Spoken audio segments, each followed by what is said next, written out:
ನಾವು ನಾವು ಬೆಟ್ಟಕ್ಕೆ ಕುರಿ ಮೇಯ್ಸಕ್ಕೆ ಹೋಗಿದ್ದಾಗ ಒಂದು ಹೆಣ್ಣು ಧ್ವನಿ ಮಾತಾಡೋದು, ನಾನು ಬರ್ತೀನಿ ಕರ್ಕೊಂಡು ಹೋಗು ಅಂತೇಳಿ. ಹಂಗಾಗಿ ನಾವೇನೋ ಅಂದ್ಕೊಂಡು ಎದ್ಕೊಂಡಿದ್ವಿ.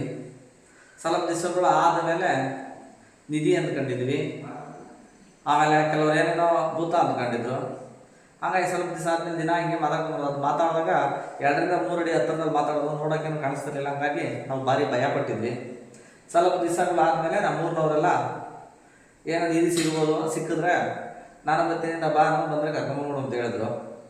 ಹಂಗಾಗಿ ಒಂದು ಸ್ವಲ್ಪ ದಿವಸ ಆದಮೇಲೆ ಮಾತಾಡಿದಾಗ ಆಯಿತು ಬಾ ಅನ್ನೋ ಹೊತ್ತಿಗೆ ನಾವು ನಿಧಾನವಾಗಿ ಕೇಳಿದ್ವಿ. ಯಾಕಂದರೆ ಅದು ಮಾತಾಡೋದು ಸ್ವಲ್ಪ ಹೊತ್ತು ನಮಗೆ ಮತ್ತು ವೈಬ್ರೇಷನ್ ಸ್ಟಾರ್ಟ್ ಆಗೋದು.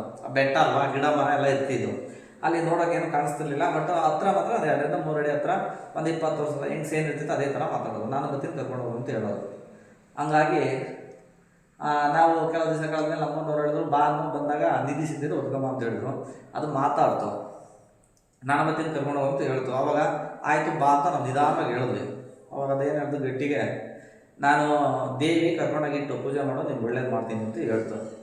ಆದರೆ ಅಮಾವಾಸ್ಯೆ ದಿವಸ ರಾತ್ರಿ ಬರಬೇಕು ಅಂತೂ ನಂಗೆ ಮತ್ತೆ ತಿರ್ಗಿ ಭಯ ಸ್ಟಾರ್ಟ್ ಆಯ್ತು. ಆಗ ನಮ್ಮೂರಿನವ್ರನ್ನೂ ಎಲ್ಲ ಕರ್ಕೊಂಡು ನಾವೊಂದು ಸುಮಾರು ಜನಗಳು ಹೋದ್ವಿ. ಅಲ್ಲಿಗೆ ಹೋದಾಗ ಬೆಟ್ಟದ ಬುಡಕ್ಕೆ ಹೋದಾಗ ಸಣ್ಣದೊಂದು ಜ್ಯೋತಿ ಥರ ಹತ್ಕೊಂಡು ಮೇಲ್ಗಡೆಯಿಂದ ಕಾಣಿಸೋದು ಅದೇ ಬೆಳಕು.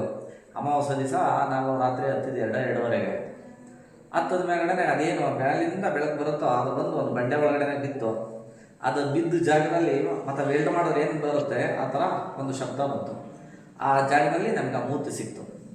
ಅದನ್ನು ತೊಗೊಂಬಂದು ಇಲ್ಲಿ ಇಟ್ಟು ಮುಂದಗಡೆಗೆ ಒಂದು ಇದನ್ನು ಮಾಡಿ ಇಟ್ಟು ಪೊಲೀಸ್ ಇನ್ಸ್ಪೆಕ್ಟ್ರು ಒಬ್ಬರು ಕೊರಟಗೆರೆಯವರು ಅದನ್ನು ಒಂದು ದೇವಸ್ಥಾನ ಮಾಡಿ ಈ ಪ್ರತಿಷ್ಠಾಪನೆ ಮಾಡೋರು. SP ಅವರು, ತಹಸೀಲ್ದಾರ್ ಅವರು ಎಲ್ಲ ಸೇರಿ ಅವತ್ತಿಂದ ಇವತ್ತವರೆಗೂ ಅದನ್ನು ಪೂಜೆ ಮಾಡ್ಕೊಂಡು ಬರ್ತಾ ಇದ್ವಿ.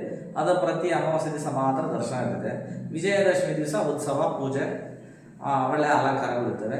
ಪ್ರತಿ ಅಮಾವಾಸ್ಯೆಗೆ ಅಮ್ಮನ ದರ್ಶನ ಇರುತ್ತೆ. ಒಂದು ತಿಂಗಳಿಗೆ ಒಂದೇ ದಿನ ದರ್ಶನ. ಅಮಾವಾಸ್ಯೆ ದಿವಸ ಸಿಗುತ್ತೆ, ಅಮಾವಾಸ್ಯೆ ದಿವಸನೇ ದರ್ಶನ. ಇಲ್ಲಿ ಬಂದಿರೋರಿಗೆಲ್ಲ ಒಳ್ಳೇದಾಗೈತೆ, ದೇವಿನೆಲ್ಲ ನಾವು ಬೇಡ್ಕೊಂಡಿರೋರಿಗೆಲ್ಲ ಒಳ್ಳೇದಾಗೈತೆ. ಮತ್ತು ಇನ್ನು ಮುಂದೆ ಬರೋವರೆಗೂ ಒಳ್ಳೇದಾಗಲಿ ತಾರೆ. ಸರಿನಾ? ಆಯ್ತು. ಇದು ಪ್ರತಿಷ್ಠಾಪನಾ ಮಾಡಿಕೊಂಡು ಎಷ್ಟು ದಿನ ಆಗೋಗಿದೆ? ಇದು ಪ್ರತಿಷ್ಠಾಪನೆ 2002 ಅಂದರೆ 2002ರಲ್ಲಿ ನಮಗೆ ದೇವಿ ಸಿಕ್ಕಿರೋದು. ಇದನ್ನು ಪ್ರತಿಷ್ಠಾಪನೆ ಮಾಡಿದ್ದು ಒಬ್ಬರು ಸರ್ಕಲ್ ಇನ್ಸ್ಪೆಕ್ಟರ್ ಚನ್ನಬಸಪ್ಪ ಪಾಟೀಲ್ ಅಂತ ಹೇಳಿ ಅವರು SP ಆದರು. ಮುಂಚೆ ಸರ್ಕಲ್ ಆಗಿದ್ರು. ಆ ಸರ್ಕಲ್ ಆಗಿದ್ದ ಇದು ಪ್ರತಿಷ್ಠಾಪನೆ ಮಾಡೋರು ಇದನ್ನು ಈ ದೇವಿ ನಂಬದ ಮೇಲೆ ಅವ್ರಿಗೆ ಭಾರಿ ಅನುಕೂಲ ಆಗಿ ಮತ್ತು ಒಳ್ಳೆ ಉದ್ಯೋಗಕ್ಕೆ ಹೋದರು. ಅವರು SP ಕೂಡ ಆದರು. ಆಮೇಲೆ ಗೋಪಾಲ ಅಂತೇಳಿ ತಹಸೀಲ್ದಾರ್ ಅವರೆಲ್ಲ ಸೇರಿ ಇದನ್ನು ಪ್ರತಿಷ್ಠಾಪನೆ ಮಾಡಿದ್ರು.